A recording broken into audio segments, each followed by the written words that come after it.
پاکستان کے موقف میں اسرائیل کے لیے کبھی کوئی نرم گوشہ نہیں رہا، لیکن 1980 کے دہائی میں حالات نے اس وقت ایک عجیب موڑ لیا جب جنرل ضیاء الحق نے ISI کو حکم دیا کہ وہ اسرائیل کے ساتھ تعلقات قائم کرے۔ کیا یہ سیاسی مجبوری تھی یا سرد جنگ کی ضرورت؟ اور وہ کون سا خفیہ معاہدہ تھا جس نے دو دشمن ممالک کو ایک دوسرے کے قریب کر دیا؟ آئیے بات کرتے ہیں۔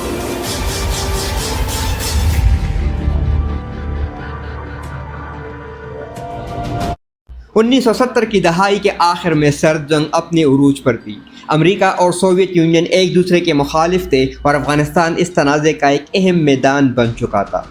دسمبر 1979 سوویت یونین نے افغانستان پر حملہ کر کے کابل پر مکمل کنٹرول حاصل کر لیا۔ یہ حملہ سوویت کی توسیع پسندی کا حصہ تھا اور امریکہ کو یہ خوف تھا کہ سوویت یونین خلیج فارس تک پہنچ جائے گا۔ امریکہ نے اس حملے کا جواب دینے کے لیے ایک خفیہ پروگرام شروع کیا جسے آپریشن سائیکلون کہا جاتا ہے۔ یہ CIA کا سب سے بڑا خفیہ آپریشن تھا جس میں افغان مجاہدین کو ہتھیار اور مالی امداد فراہم کی گئی۔ امریکہ نے اس آپریشن میں پاکستان، سعودی عرب، مصر، UK، اسرائیل اور کئی دیگر ممالک کو بھی شامل کیا۔ پاکستان اس آپریشن کا مرکز بنا کیونکہ پاکستان افغانستان کے ساتھ تقریباً 2200 کلومیٹر لمبا بارڈر شیئر کرتا ہے۔ To be fair, we had helped to create the problem we're now fighting. How? Because when the Soviet Union invaded Afghanistan, we had this brilliant idea that we were going to come to Pakistan and create a force of mujahideen, equip them with Stinger missiles and everything else to go after the Soviets inside Afghanistan.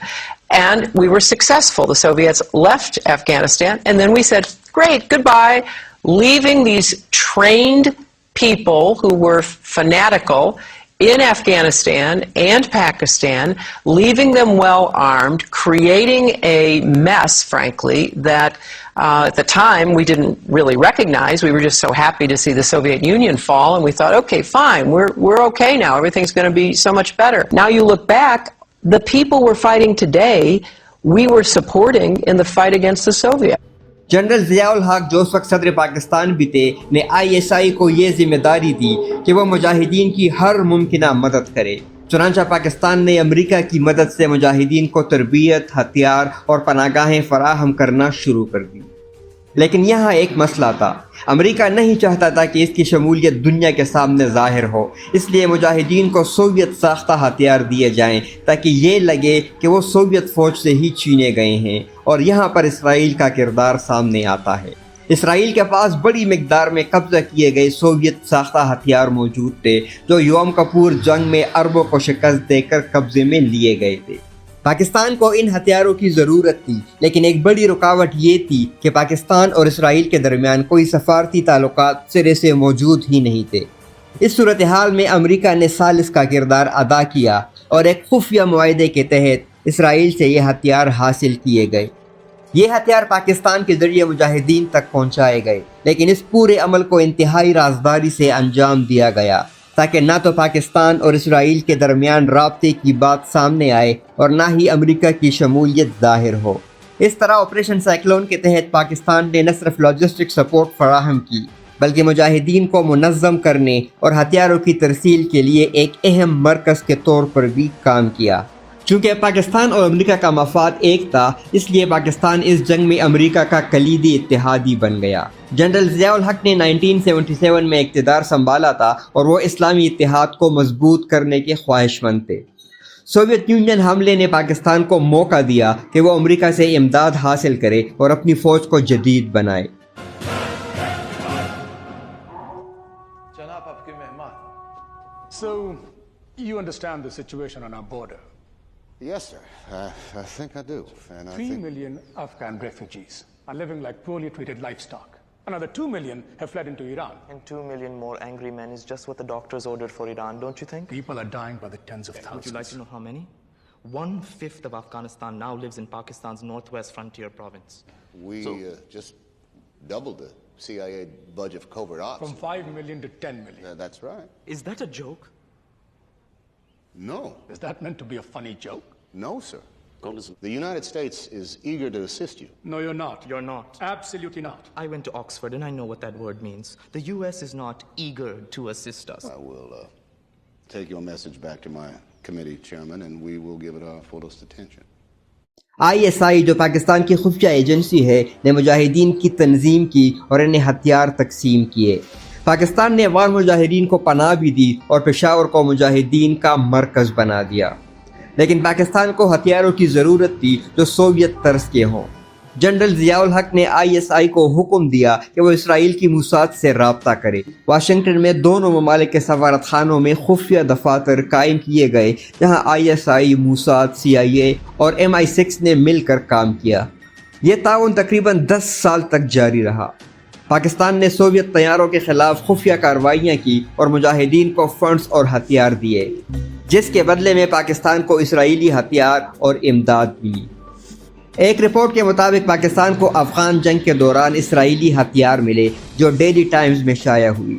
اس میں بتایا گیا کہ Mossad اور ISI نے Washington میں مشترکہ operations چلائے۔